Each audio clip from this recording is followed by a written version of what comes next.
everyone, this is Colleen from Designs of Value Art School. We are going to try a new tutorial today. This tutorial is for the advanced artist that does not feel they need to watch the entire step-by-step process. I will take you through each technique that's used. I will show you how and where and when to apply it. You just won't see the technique applied to the entire painting. You will get the workbook, however, that consists of a line drawing, a reference photo, color map, a photo of the completed project, and a supply list. Now, your reference photo in this case will become very important because you will need to decide where that specific technique is applied. By studying your reference photo, that will give you that answer. Now, your color map will guide you in how to create your colors and values. And if you choose, you can also go ahead and take the full advanced class. That will be available on my Etsy store as well, or in Patreon. So let's go ahead and get started.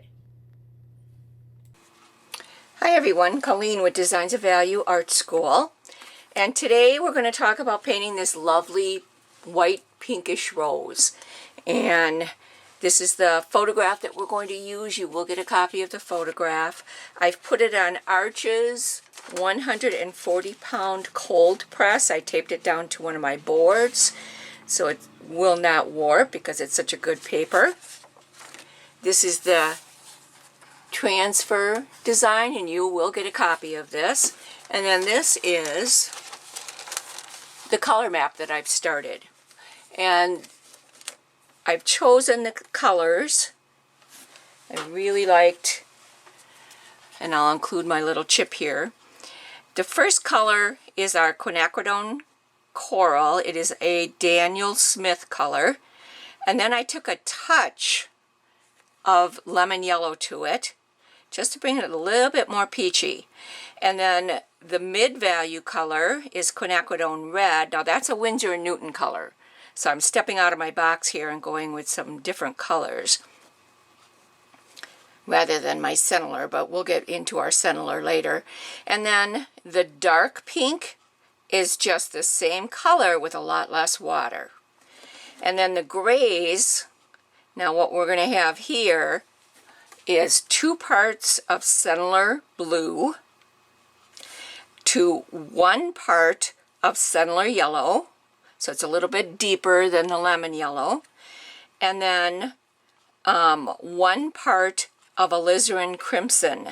It's a Cennler color paint as well. So color alert. What happens when you add the blue and the yellow together? It turns green. What do you need to darken that or to neutralize it? You add red. And that's what we did here. That's a little bit of a color theory for you. So that's the dark value shadow that we're going to use.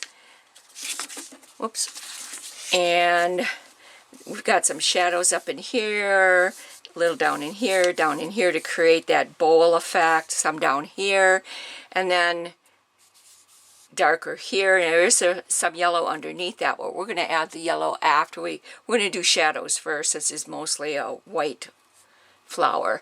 And then we've got the lighter value shadows coming up. So that's what we needed the shadows for. And then our lightest value shadow is going to be the same mixture plus a lot more water than even the medium. We're going to start with, this is actually one of our darker shadows right here. So we're going to start there. It'll be our darker color, but we're going to put a glaze of water on there first. Now this is going to go right up to the edge of this petal. I do have the blending and glazing medium in this water that we're using.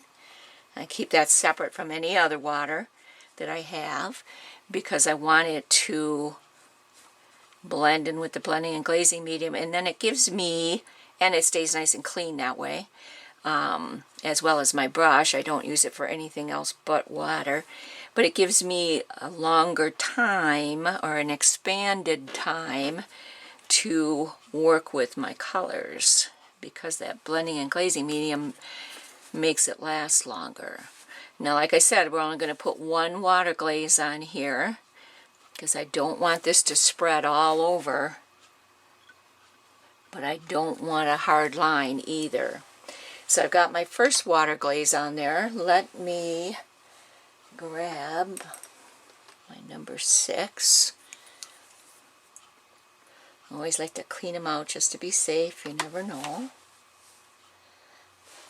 And again, I want to mix my color because keep it fresh on your palette because it does separate.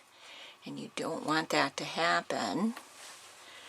And then as you put this down, I always wipe off my ferrule so it doesn't drip. Now this actually, as you can see on here, comes all the way up here and all the way down. So we're going to start over here where I want it to be the darkest, in this corner, up against that petal. And we're going to bring this right over. Now this is how I do a straight white flower too, or petal, whatever.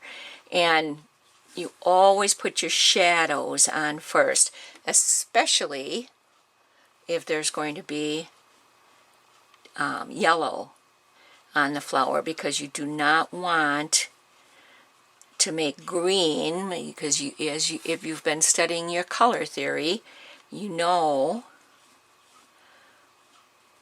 that the black or the darker color like this gray is going to create green if you put it over yellow. So we're going to put the shadows down first, let them dry thoroughly, and then we're going to add in the little bit. Most of the petals got that pretty much the way I want it. There's a little bit of yellow here. There's a lot of yellow here, but there's really no shade there. It's just about on top of each other, so you'd want to put your shade in first and let it completely dry. Now this one, we're going to put the yellow underneath. Now, even if you look at this really, really close, which I hope you are studying your photographs really close, this almost has a green tint to it, and that's the shadow overcast on that yellow. So even in real life, that's what happens. I went over here just a little bit. There we go. Straighten that out.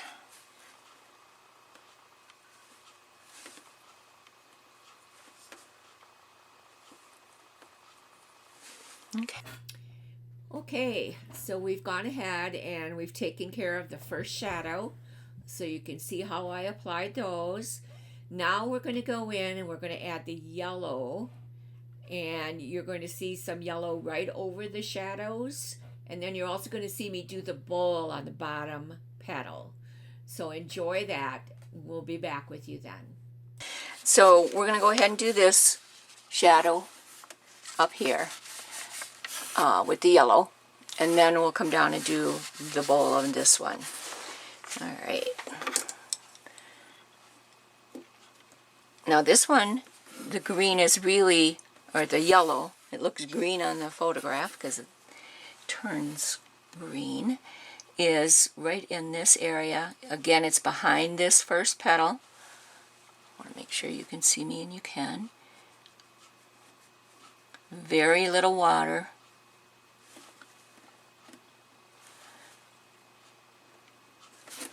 Okay. Here again, I'm going to just pick up a little bit of the yellow.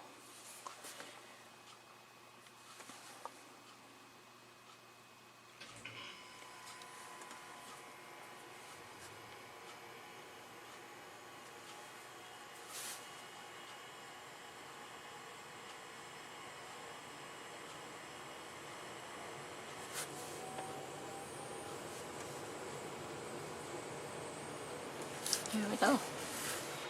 So we got that one in. Now this one's going to be bigger area.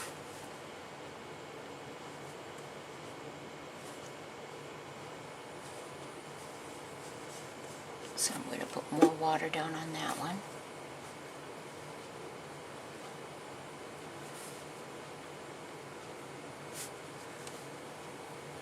Just double checking my photograph to see how far out this comes on each side there.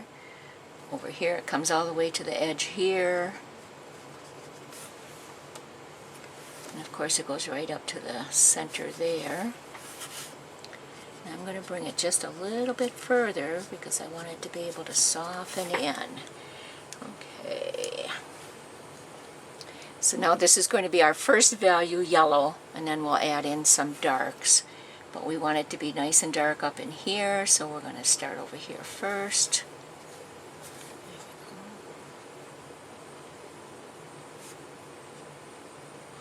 This is still the lemon yellow, just like we started with. This is nice and dark over here.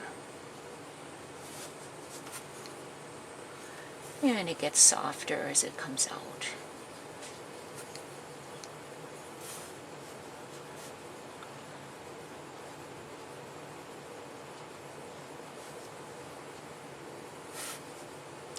And this side is a little bit softer than the other side even.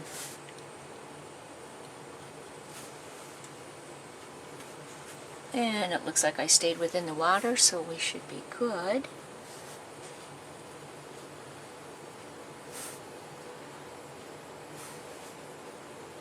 It actually comes out further over here.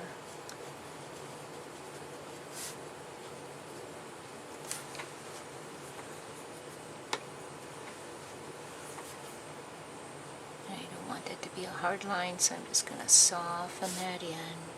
Comes up almost right to the shadows.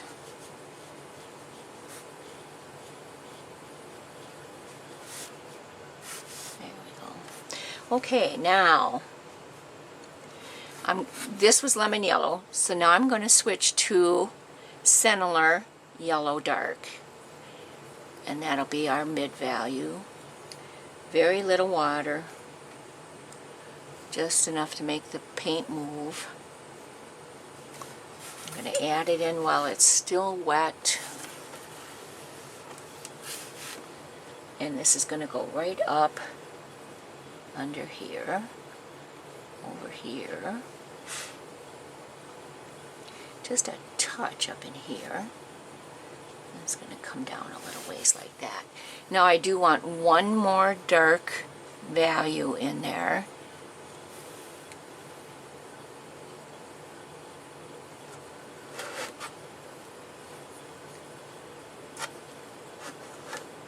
Indian yellow is the color I'm going to use for that.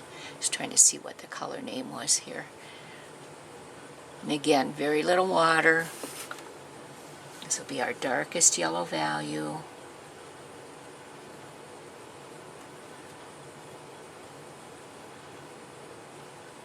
Wherever it touches another petal, of course, will be the darkest, so we'll do that. And this is still wet enough, it should kind of making it look streaky here because that's what the picture shows me. Study your photograph.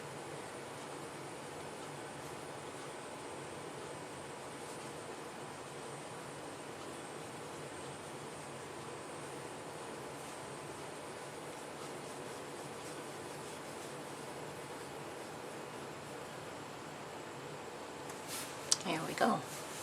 So we got our yellow values in.